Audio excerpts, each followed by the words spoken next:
বিশ্ব ফুটবলে ব্রাজিল বনাম আর্জেন্টিনা ম্যাচ দেখেছেন, রিয়াল মাদ্রিদ বনাম বার্সেলোনা এল ক্লাসিকো দেখেছেন, কিন্তু আগামী ৫ জন যা ঘটতে যাচ্ছে তার কাছে ওইসব ম্যাচ একদম নস্যি।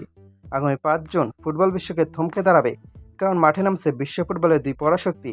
ফিফা র্যাঙ্কিংয়ের ১৮০ ঘরের জায়ান্ট বাংলাদেশ, আর ওদিকে র্যাঙ্কিংয়ের একদম তলানিতে মানে ২১১ নম্বরে থাকা সান মেরিনো। হ্যাঁ ভাই, কোনো কৌতুক নয়, আন্তর্জাতিক প্রীতি ম্যাচে ইউরোপের দল সান মেরিনোর মুখোমুখি হচ্ছে আমাদের লাল সবুজের প্রতিনিধিরা। এখন কোটি টাকা প্রশ্ন হলো, বাংলাদেশ কি এই দুর্বল দলকে হারিয়ে ইতিহাস গড়বে, নাকি নিজেদের ইজ্জতটাই সেখানে বিলিয়ে দিয়ে আসবে? প্রথমে একটু সান মেরিনো দলটার ব্যাকগ্রাউন্ড জেনে নেওয়া যাক। উইফা বা ইউরোপীয় অঞ্চলের সবচেয়ে কম জনসংখ্যার এই দেশটার ফুটবল টিম মূলত গঠিত হয়েছে অপেশাদার ফুটবলারদের নিয়ে। মানে এদের দলে প্লেয়াররা কেউ হয়তো ডে টাইমে ব্যাংকে চাকরি করেন, কেউ ডাক্তার, কেউ হয়তো মুদি দোকানদার, আর বিকেলে শখ করে ফুটবল খেলতে নামেন। পুরো ইতিহাসে তারা ম্যাচই জিতেছে মাত্র 3টা। কিন্তু ভাই, তাদের ওপর হাসার আগে একটা জিনিস মাথায় রাখবেন, এদের এই সুন্দর ৫,০০০ আসনের জাতীয় স্টেডিয়ামে কিন্তু ২০১৯ সালের উইফা অনূর্ধ্ব-২১ চ্যাম্পিয়নশিপের ম্যাচ খেলা হয়েছে।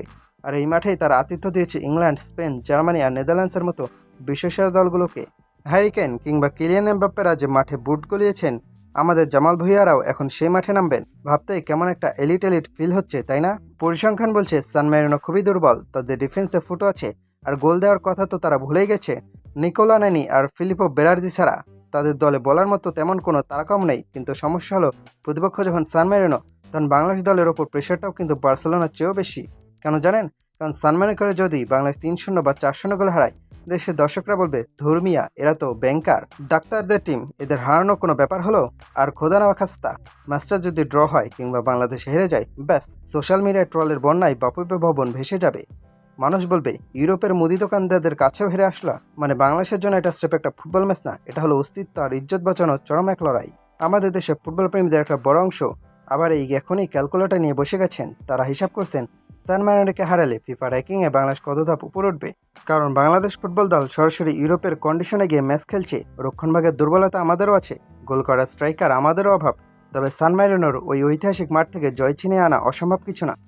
আমরা তো আর জার্মানি বা ইংল্যান্ডের মতো গোল উৎসবের আশা করছি না। কোনো মতে ১০০ গোলে একটা জয় পেলেই দেশের ফুটবল ভক্তরা শান্তিতে ঘুমাতে পারবে। ৫ জুন ২০২৬ তারিখটা ক্যালেন্ডারে দাগ দিয়ে রাখুন। সেদিন দেখা যাবে আমাদের ফুটবলাররা ইউরোপের মাটিতে লাল সবুজের বিজয়কে তো নোড়াতে পারেন, নাকি সান মেরিনো তাদের ইতিহাসের ৪ নম্বর জয়টা আমাদের বিপক্ষেই পেয়ে উদযাপন করে। আপনার কি মনে হয়, বাংলাদেশ কি পারবে সান মেরিনো দুর্গ জয় করতে? স্কোর লাইন কত হতে পারে বলে আপনার ধারণা?